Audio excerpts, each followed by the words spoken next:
it is a tremendous honor and privilege every day to be referred to as the Director of Central Intelligence Agency.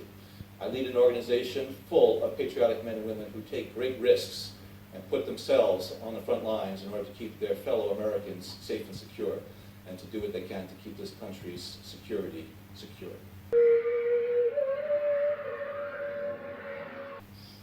Another example is the array of technologies, often referred to collectively as geoengineering, that potentially could help reverse the warming effects of global climate change.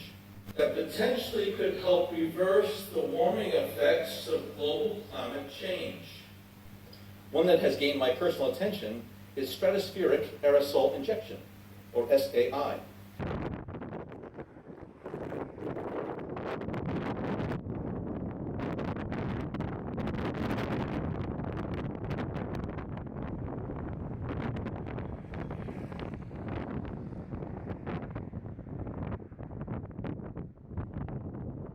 A method of seeding the stratosphere with particles that can help reflect the sun's heat, in much the same way that volcanic eruptions do.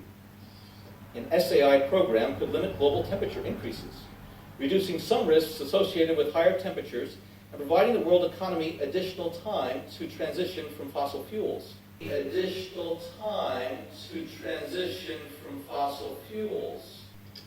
process is also relatively inexpensive. The National Research Council estimates that a fully deployed SAI program would cost about $10 billion yearly. As promising as it may be, moving forward on SAI would also raise a number of challenges for our government and for the international community. On the technical side, greenhouse gas emission reductions would still have to accompany SAI to address other climate change effects, such as ocean acidification, because SAI alone would not remove greenhouse gases from the atmosphere. On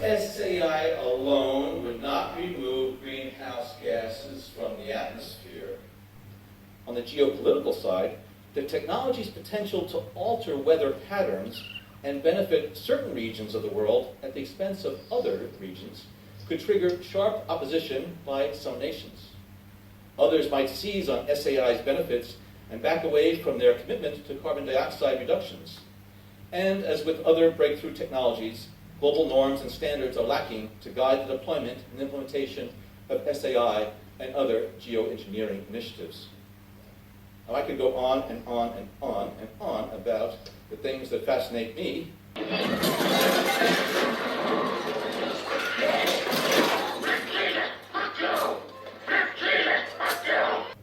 This equation has four factors, a little bit of multiplication. So you've got a thing on the left, CO2, that you want to get to zero. And that's going to be based on the number of people, the services each person's using on average. So let's look at each one of these and see how we can get this down to zero. Probably one of these numbers is going to have to get pretty near to zero. Population. Now that's back from high school algebra. But let's take a look. First we've got population. Now if we do a really great job on new vaccines, healthcare, reproductive health services, we could lower that by perhaps 10 or 15%.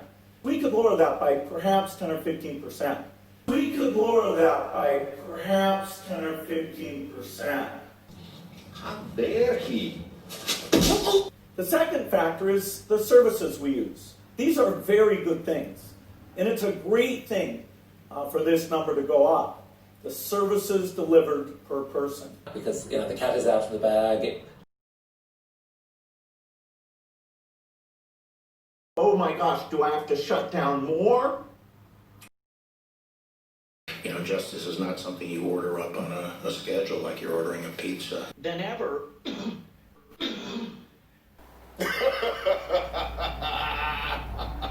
Here, we want to convince people, at least over 80%, to take this vaccine, next year. So, I hope we figure out who the influencers are. Right. I think a lot of communities are saying right now, who are those trust leaders in our community, our society? Who are those trust leaders in our community, our society?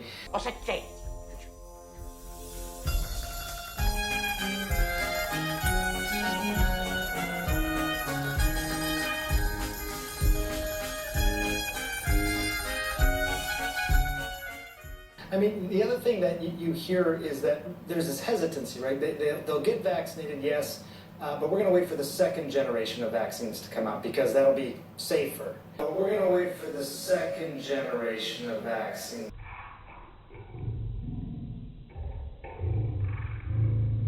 Safer.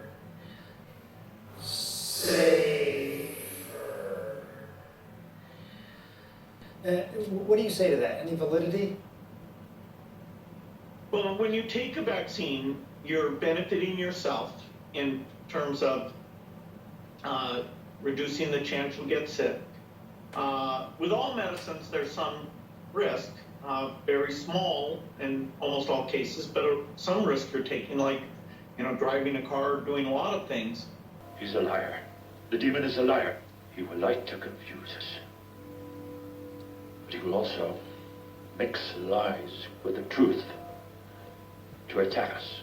We cannot afford to have such expensive vaccine which has not been proved of its efficacy, and we don't even know its immunological protection, and the side effects were not even established, and there are no studies of the long-term adverse events. Colombian President Juan Manuel Santos has dismissed reports that the vaccine Gardasil is causing a mystery illness in the Colombian town called Carmen de Bolívar. There has not been found, and there is no evidence that there is a connection between the symptoms of these girls and the vaccine for papillomavirus. The U.S. Centers for Disease Control published data showing over a 2-year period, adolescent girls and women between the ages of 9 to 26 injected with the vaccine reported nausea, headaches, and autoimmune disorders, whose symptoms include numbness and dizziness. The CDC also cited reports of 32 patient deaths occurring after receiving Gardasil shots.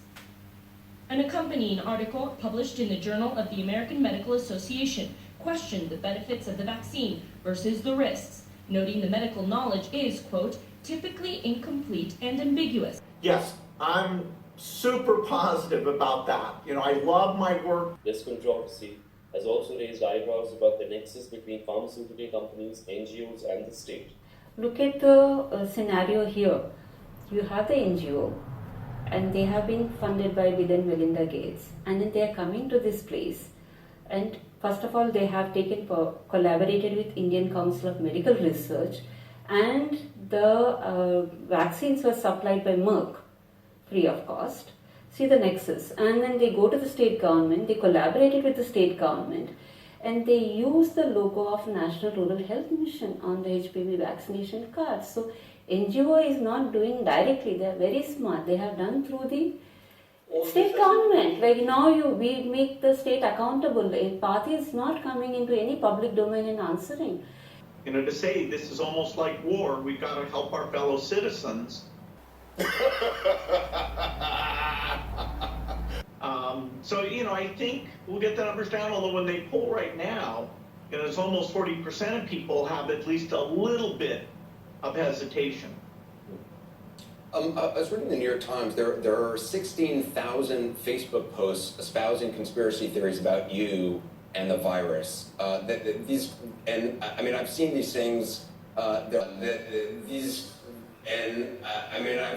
these things, are liked or commented on 900,000 times. On YouTube, the top 10 videos that spread lies about you. There's also a conspiracy theory that you're pushing vaccines because you're going to inject people with a tracking device when they get the vaccine. It's all part of a so-called globalist plot to control the world. QAnon folks are, which is actually a group that's been targeting me as well lately. They're claiming falsely that I'm somehow connected with Jeffrey Epstein and global cabalists of sex traffickers. Pizza avec des champignons. It's insane. What do you say to people who believe this stuff? Because I'm sure you are inundated, like I am, by people direct messaging me just insane stuff. Often the clever thing they do, our foundation has given more money to buy vaccines to save lives. You say, okay, we're making money and we're trying to kill people with vaccines or by inventing something. And at least it's true, we're associated with vaccines, but you actually, sort of flipped the connection. My name is Morris Gross. Who are you? Bill.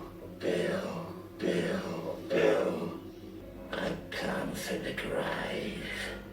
I like to hear them scream. Do you think that's true, Bill? It's a bad combination, a pandemic and social media and people looking for very simple explanation. Who's the bad guy here? And a lot of that's been connected to politics, more in the U.S. than in other locations. And of course, vaccines weren't. I'm a big believer in getting the truth out, and but it's kind of not as titillating to say, Cooper's innocent.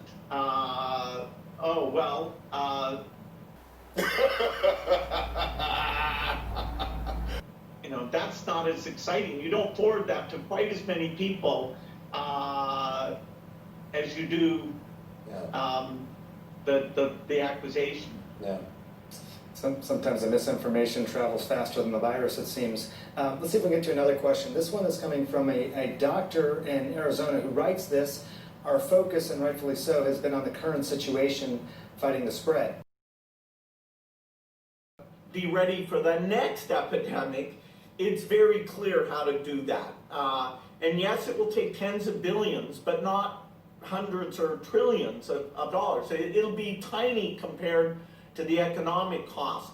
I remember when I did that presentation in 2015, I put up a big flu epidemic could cost $4 trillion. And I thought, wow, that's a big number. Do I really think it's that big? And I went and looked at the numbers. I thought, yeah, well, that's big. This epidemic will cost that much to the economy. So in the short run, we are going to have more pain and more difficulty, and people are going to have to step up to help each other. I'm still very much an optimist, whether it's climate change, countries working together, biology taking the diseases. Yes, I'm super positive about that. I love my work because I see progress on all these diseases all the time. Now we have to, turn and focus on this. Sadly, it may interrupt, and the polio situation might get worse a little bit because of the distraction here. Oh, una pizza! Multiple vaccinations, that it wouldn't just be like a one-time vaccination. Can you just explain how you see this? Okay, none of the candidates that we have much data on look like they'll work with a single dose. So these are all multi-dose vaccines, and as we really look at the effectiveness in the elderly, some of the constructs may require even more than 2 doses to get the kind of protection we want.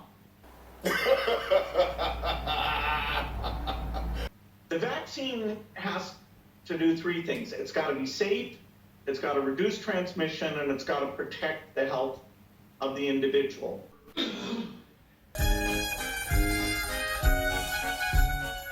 And these vaccines, the FDA, laid out how they want these trials to be done. Fortunately, they required a proof of efficacy, but they set the bar pretty low. They set it at 50% efficacy. So the first vaccine that gets approved may be fairly weak in some of these criteria. Our foundation is funding not only the first generation of vaccines and the capacity for those, but also a second generation that will be ready 4 to 6 months later, that may get us closer to 100% protection or 100% transmission reduction. And so there's a lot of uncertainty in the vaccine enterprise, which is hard to explain when people want to summarize, hey, is the vaccine miracle? Miracle. You're guilty before Almighty God. Guilty before His Son. Guilty before the whole human race. It's the Lord who expels you. He who is coming to judge both the living and the dead, and the world by fire. On its way. The phase 3s are about to start.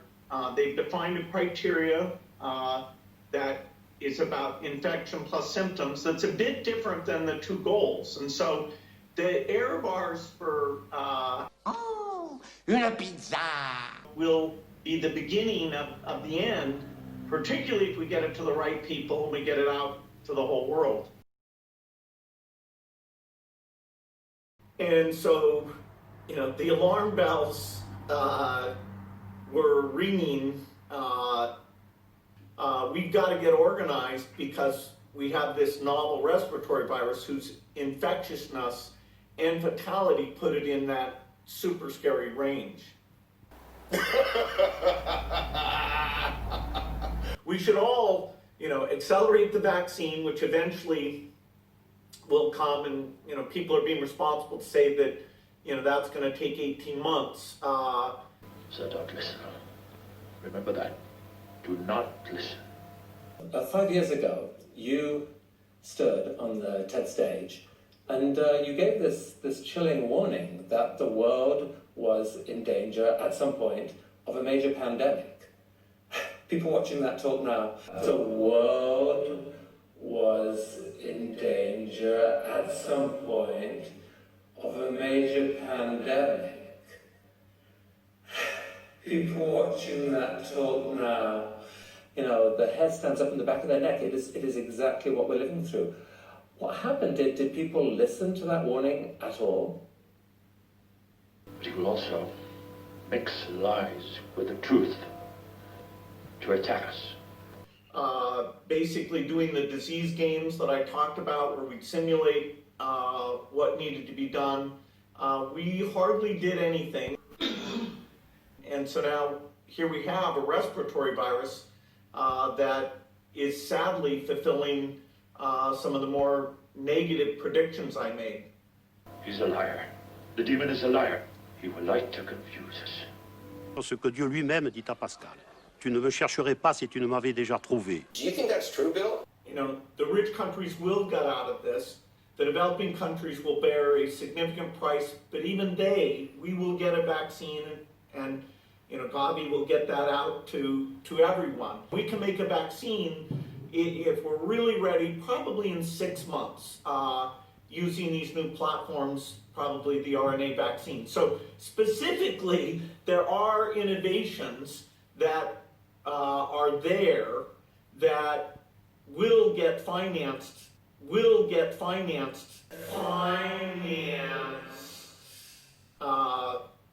I hope quite generously coming out of this thing. And so 3 years from now, we'll look back and say, that was awful.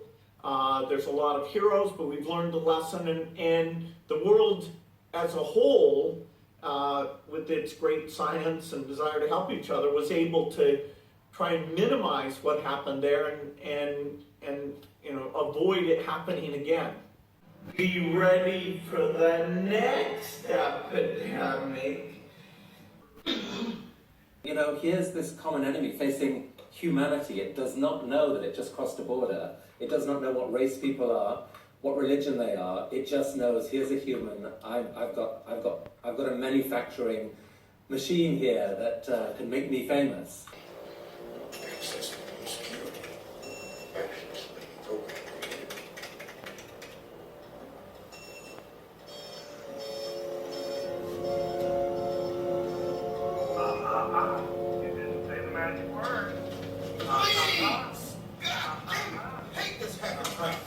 So will we learn now to pay attention to scientists? Because if we do, I'm sure that you feel this as well, there's an amazing analog, right, with climate. It's just a different time scale. But the scientists are out there saying, there's this huge enemy coming. If we do nothing, it's going to take millions of lives. It's going to wreck our planet. For God's sake, act, politicians, do something. And the politicians are going, no, we need a little more GDP, we need to win an election. And they're not acting. Do you see a scenario where this shocks politicians to actually change their thinking and their prioritization of science overall, or is that asking too much? Vous rentrez également, vous reposez à l'intérieur. Voilà, chut! On est sûr de faire le plus, on se tait. Yeah, it's interesting how much of this distraction will delay the urgent innovation agenda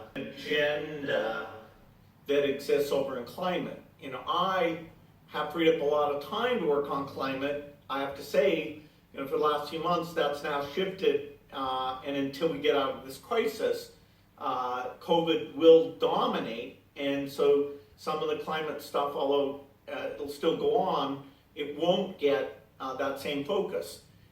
As we get past this,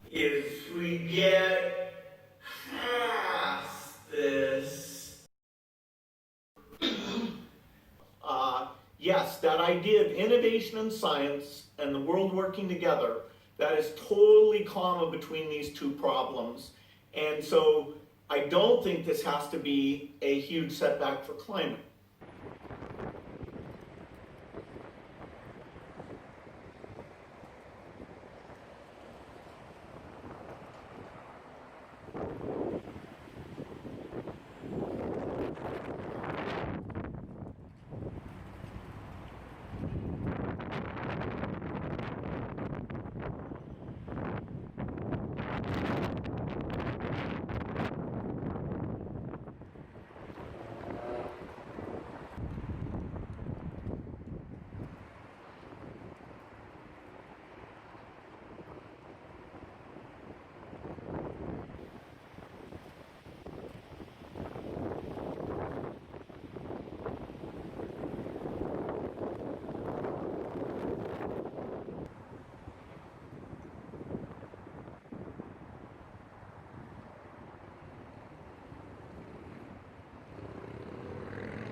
I'm glad to hear there's likely to be some money for schools on a bipartisan basis in this next bill, because funding some of that and spreading best practices there will mean we can reduce the education deficit.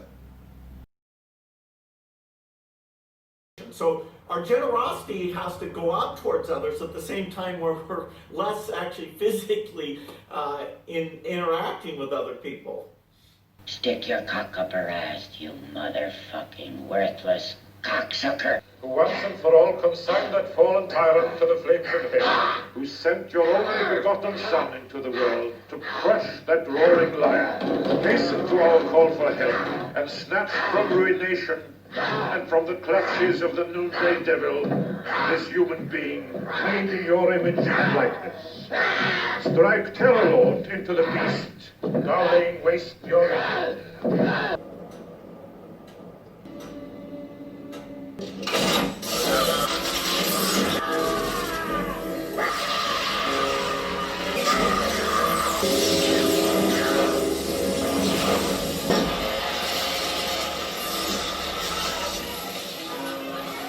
Oh my gosh, do I have to shut down more?